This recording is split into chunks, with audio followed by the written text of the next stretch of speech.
নমস্কার বন্ধুরা, চলে এসেছি সিঞ্জন রন্ধনশালায়।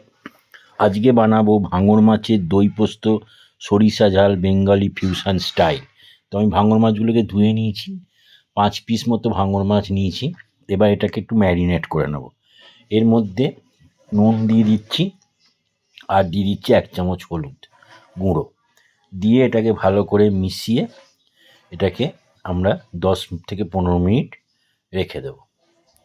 তো এখন এটাকে ভালো করে প্রত্যেকটা মাছের গায়ে তেল, এই নুন আর হলুদটা লাগিয়ে নিচ্ছি।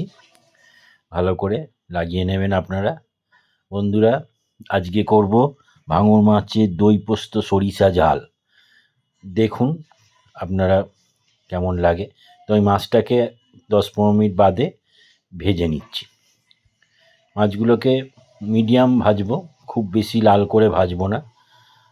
মাছগুলোকে ভেজে নিচ্ছি এবং মাছগুলোকে আমি ভেজে নিয়েছি এবং তুলে রেখেছি একটা আলাদা পাত্রে। এবার আমি নিয়ে নিচ্ছি পেঁয়াজ, কাঁচা লঙ্কা, আদা, রসুন। এগুলো সব আমি কিন্তু পেস্ট করে নেব। তো আমি কড়াতে 3 থেকে 4 চামচ মতো সর্ষের তেল গরম করতে দেব, আর তার সঙ্গে দেব ফোড়ন হিসেবে কালো জিরে আর 2টো কাঁচা লঙ্কা। বন্ধুরা, কেমন লাগছে জানাবেন। ভালো লাগলে ভিডিওটা শেয়ার করবেন আর লাইক করবেন, কমেন্ট অতি অবশ্যই করবেন। তো আমি কালো জিরে দিয়ে দিলাম 1/2 চামচ মতো। তেল গরম হয়ে গেছে, কালো জিরেগুলো ফুটফুট করে ফুটছে। এবার দিয়ে দিচ্ছি 2টো চেরা কাঁচা লঙ্কা। এগুলোকে একটু ভালো করে মিশিয়ে নিচ্ছি। এবার দিয়ে দেব, তেলটা ভালোই ফুটছে, তো এবার আমি এতে অ্যাড করে দেবো হচ্ছে আমার বেটে রাখা আদা, রসুন আর কাঁচা লঙ্কা 2 চামচ মতো অ্যাড করে দিলাম। এটা ভালো করে একটু মিশিয়ে নেব। আদা রসুনের কাঁচা গন্ধটা চলে গেলে, যতক্ষণ না যাচ্ছে ততক্ষণ এটা একটু নেড়ে নেবেন। বেশিক্ষণ লাগবে না, এটা কাঁচা গন্ধটা চলে যাবে। এবার এতে দিয়ে দেব যে পেঁয়াজটা আমি বেটে নিয়েছিলাম, সেটা বেটে রেখেছি, সেই পেঁয়াজ বাটাটা আমি এতে অ্যাড করে দেবো। পেঁয়াজ বাটা দিলে কী হয়, বেশ গ্রেভিটা সুন্দর হয়। তো আমি সবটা পেঁয়াজ বাটা অ্যাড করে দিলাম। আমি 5টা মাছের জন্য মোটামুটি 3টে মিডিয়াম সাইজের পেঁয়াজ নিয়েছিলাম। তো আমি সব পেঁয়াজটাই এটাকে দিয়ে দিলাম। দিয়ে এবার এটাও ভালো করে আমি মিশিয়ে নেব এবং ততক্ষণ কষবো যতক্ষণ না এর থেকে তেলটা বেরিয়ে আসছে।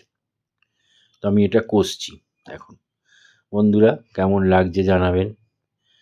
ভিডিও ভালো লাগলে শেয়ার করবেন, লাইক করবেন, কমেন্ট করবেন, চ্যানেলটা একটু সাবস্ক্রাইব করে দেবেন, আপনাদের কাছে রিকোয়েস্ট রইল।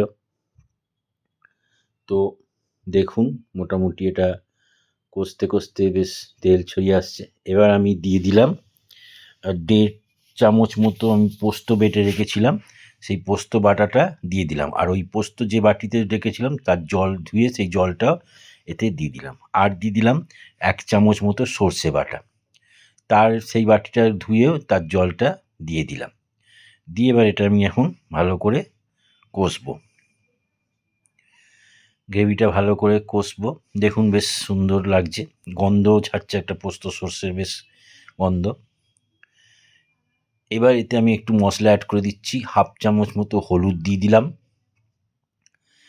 ঠিক আছে। স্বাদ মতো একটু নুন দিয়ে দেবেন আপনারা। আর দিয়ে দিচ্ছি একটু রঙের জন্য 1 চামচ কাশ্মীরি লঙ্কা গুঁড়ো। তো আমি সব মিশিয়ে দিয়েছি মশলাগুলোকে। এবার একটু এর সঙ্গে ভালো করে কষিয়ে নেব।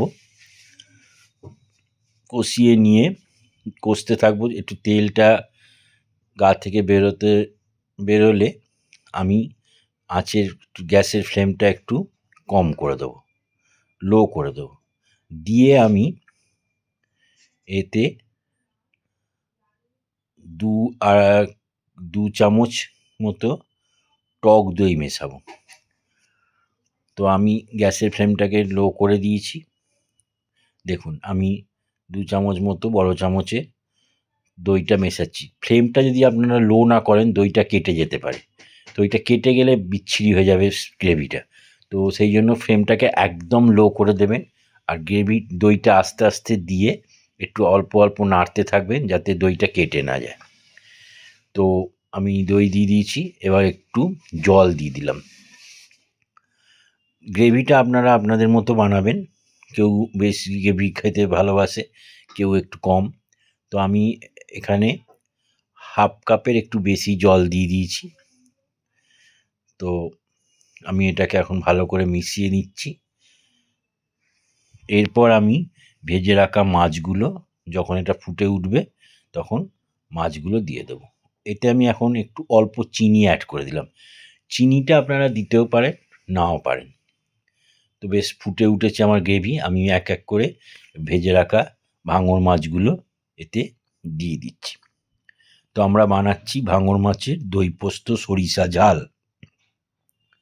তো মাছগুলো আমি এক এক করে গ্রেভিতে দিয়ে দিলাম। এবার এটাকে আমি মিনিট ৬-৭ ফোটাবো, যাতে মাছের মধ্যে বেশ ভালো করে গ্রেভিটা ঢুকে যায় আর জিনিসটা সুন্দরভাবে তৈরি হয়ে যায়। ভাঙর মাছের যেহেতু একটু সরু প্রকৃতির মাছ হয়, তো মুড়োটা একটু আপনার বেরিয়ে থাকে গ্রেভিতে থেকে। তো ওটাকে একটু নাড়িয়ে চাড়িয়ে দেবেন, সব এপিট ওপিট করে দেবেন মাছগুলোকে কিছুক্ষণ বাদে বাদে। দেখবেন যাতে মাছ ভেঙে না যায়, খুব সাবধানে করবেন। আমি একটা চামচে দিয়ে তাই জন্য করছি।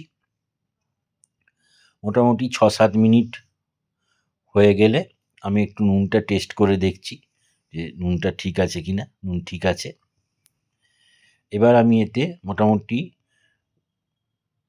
কেটে রাখা আপনার ধনেপাতা একটু দিয়ে দিলাম স্বাদের জন্য। মাছ আমাদের রেডি হয়ে গেছে। নামাবার আগে ১ পলা সরষের তেল আমি এতে অ্যাড করে দিলাম। আমার ভাঙর মাছের দই পোস্ত সরিষার ঝাল রেডি।